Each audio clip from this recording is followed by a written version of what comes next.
Deuxième partie de l'Africa Newsroom. Merci si vous nous rejoignez. Notre plateau est toujours au complet. Nous sommes toujours avec Dianzia Oris Bonwoulou, politologue, Adama Coulibaly, enseignant et président de l'APP, l'alternative panafricaine, Burkindi Sadio Morel Kanté, journaliste et préfacière. Merci à vous d'être resté sur ce plateau.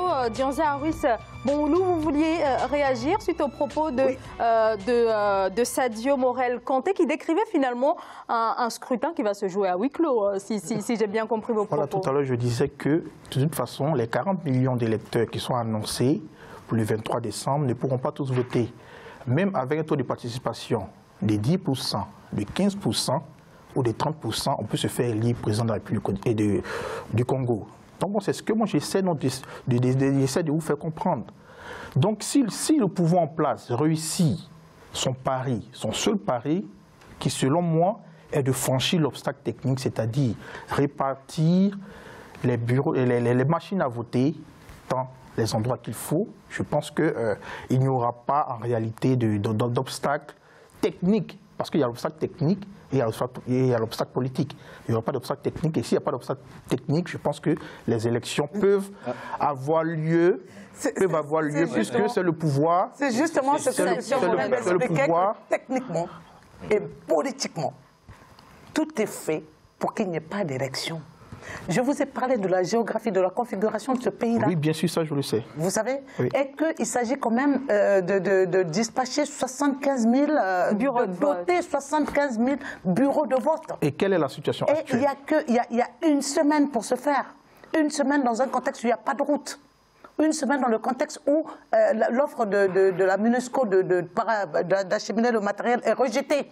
Vous comprenez? Qu'il y a des avions qui peuvent être plus rapides. Mais par ailleurs, on ne sait toujours pas si les 100 000 machines à voter sont déjà à disposition des autorités. On doit ramener des 100 000 machines, donc 97% du matériel des provinces. Je ne sais pas si vous comprenez ce que c'est. On est dans la forêt équatoriale. Moi, je me fie. On est dans la forêt. Je me fie aux déclarations officielles. Si vous mettez de côté la géographie de cette partie de l'Afrique, de ce pays-là, vous ne comprenez pas. C'est-à-dire c'est une forêt. C'est un pays constitué majoritairement de forêts plutôt que de terres habitables. Hein. Déjà, même s'il y a 80 millions de RDC1, donc un pays énorme, 4 fois la France, donc il demande effectivement des moyens logistiques importants. Pas de route du tout. Il n'y a pas de route. Donc vous comprendrez qu'il est impossible en 7 jours de faire ce qu'on n'a pas pu faire en Adama Coulibaly. Ça, je souscris totalement à ce point de vue-là, parce que d'abord,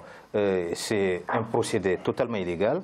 Dans un pays où il y a environ seulement 4000 km de voies bitumées, donc c'est donc dire rien. Ensuite, un pouvoir qui, sur le plan politique, n'a aucune volonté d'organiser en réalité ces élections, sauf si elles sont totalement sous contrôle, et qui a refusé le soutien de la MONUSCO pour pouvoir acheminer le matériel. Il est évident qu'on peut faire des déclarations, ce qui est le cas, en disant tout est bon, et dans la réalité, chacun sait que c'est impossible, ce pouvoir n'a pas les moyens de le faire, et est incapable d'assurer la sécurité des candidats.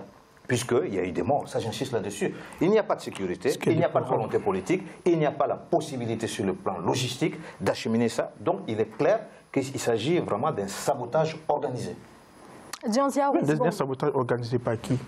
Par le pouvoir, principalement, et peut-être par certains hommes politiques. Mais il y a quand même une dimension dont il faut savoir tenir compte, c'est la population congolaise, qui en a marre de toute cette situation, qui en a marre des micmacs, de certains hommes politiques, de l'auto. Voilà. Qui meurent à chaque occasion. Bien sûr. Et donc cette population-là en a véritablement marre. Elle voudrait qu'il y ait une solution, qu'il y ait un changement à la tête de l'État, et que chacun puisse vivre en sécurité. Or, nous sommes loin du compte aujourd'hui avec ce qui se passe. C'est l'opposition, selon moi, qui ne veut pas aller aux élections avec la machine à voter. Mais vous c'est illégal. Non, mais qui est illégal, mais depuis, le processus a été enclenché depuis, il y a eu la médiation, ce n'est pas une semaine. Ce n'est pas une semaine des élections, ce n'est pas une semaine des élections. Vous savez, à chaque fois, qu'on va remettre en cause la machine à voter. Je ne sais pas si c'est faux, qu'ils viennent de décréter 3 mois d'état d'urgence. pendant cette période-là. Donc, pour interdire les manifestations, vous avez vu, Oui. quand Fayoulou est sorti, même à Guadeloupe, les foules qu'il a pu drainer. Ce que Fayoulou, Chadari, avec les 86 millions de dollars qu'il a drainé, soi-disant contribution des populations, n'arrive pas à faire. Et sur le champ, on voit quasiment on voit Tshisekedi a quasiment disparu de la scène. Ne parlons pas des autres candidats indépendants qui sont pourtant là aussi, mais rendus invisibles et inaudibles. On va en parler d'ailleurs tout à l'heure Vous comprenez ce que je veux dire? Donc ça fait que c'est une situation qui, l'opposition seule, vous savez, la constitution de cette opposition-là ne date pas de longtemps, mais la volonté à ne pas y aller date de plus de 2 ans. Bien sûr. Je vous rappelle que Kabila est hors mandat depuis déjà 2 ans. Tout à fait. Et que cette histoire de machine à voter aurait pu être réglée il y a plus de 5 mois. Bien sûr. Il n'y a eu aucune volonté. Moi, je serais à la place de l'opposition, je serais d'accord de ralentir les choses aussi pour favoriser une transition plutôt que de ne pas avoir d'alternance ou rester avec Kabila et son système. C'est sûr que, comme vous le dites, même s'il n'y a que 5% d'électorat qui votent, il y aura quand même un opposant qui va pointer, il y aura quand même des élections, donc le système va être là, alors que vous avez vu tout le long de ces derniers temps, hormis la période de campagne, même pendant la période de pré-campagne, que cette volonté des RDC de vraiment tourner la page de 18 ans de Kabila. Bien sûr. Ça, vous Bien l'avez sûr. vu. Et ça semble aussi être quand même le positionnement de l'opposition qui, on le rappelle, s'est dite quand même favorable à la tenue de ce scrutin malgré l'introduction, malgré l'utilisation de la machine à voter. Vous avez évoqué tout à l'heure Sadio Morel-Kanté, ce climat de tension finalement en République démocratique du Congo. Donc là, et on l'a peu dit quand même que l'enjeu aussi de cette élection, c'est de parvenir à la première transition pacifique qui ne s'est jamais vue dans ce pays depuis son indépendance. Non, pacifique, il faut déjà l'enlever. Oui. On a vu depuis décembre 2016 comment il y a eu des fusillades. À chaque fois que quelqu'un est sorti, il y a eu des fusillades. Et je rappelle que d'ailleurs que Fayoulou tire sa légitimité d'une agression qu'il a subie. Sinon, avant, c'était un candidat banal, hein, c'était un homme politique banal qui avait un cursus, c'est-à-dire un des plus diplômés du système politique RDCM, un des plus... voilà, il n'était pas forcément plus imposant que Kabila, qui est l'héritier d'une notoriété, ou que Kamere, qui a eu beaucoup d'argent injecté dans le système, dans sa politique et dans sa communication. Mais Fayoulou a eu cet engouement-là, peut-être parce qu'il y a eu le transfert la dévolution de l'électorat de Bemba sur lui, des partisans de Bemba, des partisans de tous les membres de la coalition, et ça lui a donné une aura qui n'était pas attendue. Hein. Je vous assure que je peux affirmer que cette notoriété a dû se prendre et Fayoulou et le camp au pouvoir. Personne ne s'y attendait et de ce fait, depuis cet instant, ils ont tout fait pour essayer de ralentir cet engouement et l'élan que suscite Fayoulou. Donc ça va par des agressions macabres. Et c'est triste que ça arrive sur les populations. Comme on dit, quand les éléphants se battent, c'est finalement la petite herbe qui subit, quoi. Dircea Aurice Bonhoulou, alors Sadio nous dit finalement qu'il faut enlever tout de suite le mot pacifique parce que la manière dont se déroule déjà la campagne donne peut-être le ton de ce qui va arriver peut-être les prochains jours. Oui, même s'il faut supprimer le mot pacifique, il ne faut pas aussi oublier le mot alternance politique. Et c'est très important dans l'histoire de ce pays, de ce grand pays-là. Mais la situation actuelle nous pousse en réalité à ne pas tenir des propos de l'émotion dans le but non d'attiser le feu.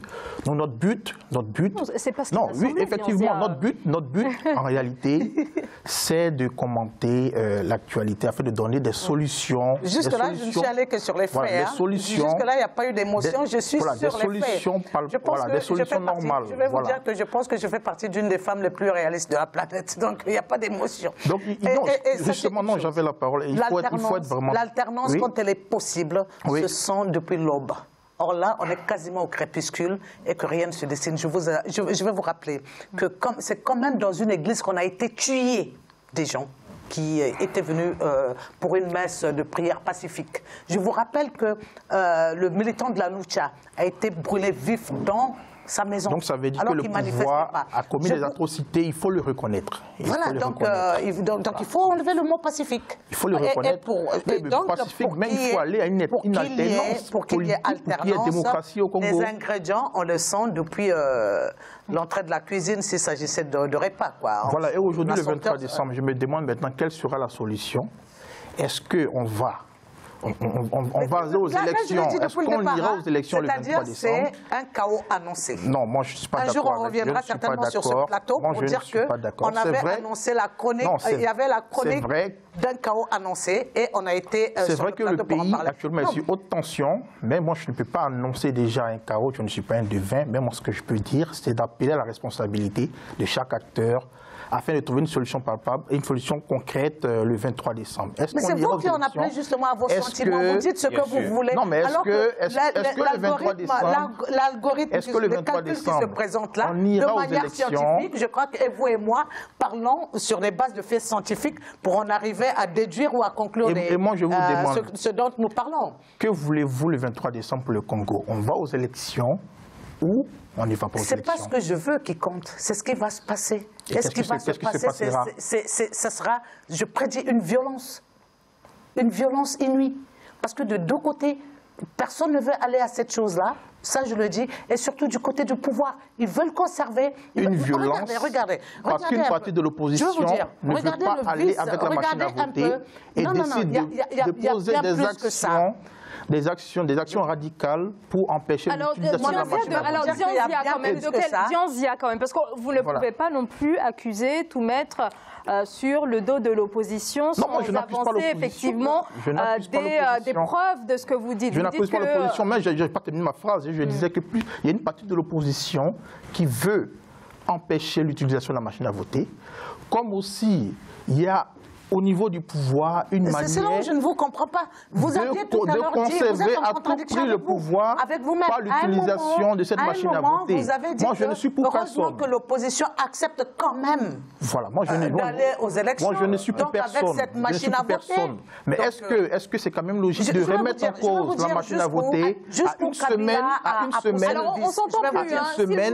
de l'élection présidentielle? Est-ce que c'est le moment de remettre en cause la machine à voter, alors que le processus de médiation a été fait depuis plusieurs mois. Il n'y a plus de machine à voter à remettre en cause. Ils vont aller aux élections. Avec ou pas la machine à voter? Mais est-ce que ça sera... Je ne sais pas comment vous expliquer la situation. C'est-à-dire il y a une volonté de ne pas y aller. Il y aura un blocus à un moment où il y aura une violence inouïe pour empêcher la tenue de ces élections. C'est ce qui se présage. Ce n'est pas moi qui le dis, c'est en lisant les choses, en voyant les faits, en combinant les éléments, on voit carrément qu'il n'y a eu aucune bonne volonté mise en place pour la tenue de ces élections-là. Je vais vous dire jusqu'où Kabila a poussé le vice. Vous savez, Chadari, son poulain, est sous le coup des sanctions de l'Union européenne. Pourquoi il le met là? C'est pour le tenir. Je ne vois pas l'opportunité, je ne comprends pas pourquoi, dans une processus normal de clarté, il aurait dû choisir, il a choisi Chadari. Il y a d'autres candidats. Adama Coulibaly, que j'ai très peu entendu. Bien entendu, parce que je suis très surpris justement de ce développement-là qui fait là, parce que les mots ont un sens, mais nous sommes là quand même dans une situation qui engage la vie de millions de personnes dans un pays majeur en Afrique. Oui, bien sûr. Qui connaît des difficultés immenses depuis très longtemps. Oui. Et nous avons constaté qu'il fallait un changement depuis 2 ans, qui n'a pas eu lieu, depuis plus de 2 ans maintenant. Et il n'y avait pas cette coalition de l'opposition pour empêcher quoi que ce soit. Et l'opposition a été, quand même, les dirigeants de l'opposition ont quand même été suffisamment intelligents, courageux, pour se réunir et désigner un candidat. Qu'il y ait des fissures après, ça, c'est pas grave. C'est pas le souci. Mais nous sommes face à une situation où il y a un pouvoir, j'insiste là-dessus, use du dilatoire, use de la violence. Donc, vous savez, moi, je suis entièrement d'accord avec ça. Je voudrais terminer. Alors, donc, nous sommes face à une situation où le pouvoir ne veut pas, face à la communauté internationale, face à la communauté africaine, veut décider tout seul d'aller à des élections avec ses propres méthodes qui sont illégales pour pouvoir tout contrôler et garder un système que les Congolais ne veulent plus. On ne va pas épiloguer sur des questions de machines à voter, mais ce n'est pas ça le souci. Le vrai souci, c'est comment peut-on arriver à des élections qui soient suffisamment crédibles. Et les conditions sont loin d'être réunies en l'occurrence. Donc il se trouve que depuis longtemps, depuis le départ, quand ce procédé a été proposé, l'opposition s'est opposée. Donc ce n'est pas maintenant seulement que l'opposition conteste là. Et donc il n'y a pas une situation pacifique dans le pays, ça n'a jamais été le cas. Et face aux élections, la violence s'est accrue. Et là, avec des menaces directes concernant la vie de certains opposants majeurs et des gens de la population qui sont mortes. Merci à tous, en tout cas. Donc on ne peut pas banaliser ça en utilisant seulement des mots. Les mots ont un sens, la politique a un sens et la vie a un sens important. Il est important que l'Afrique soit majeure et que nous qui commandons cela, nous s'interrompons quelques secondes si vous le voulez bien. On se retrouve dans quelques instants et on continue bien sûr de parler de la République démocratique du Congo.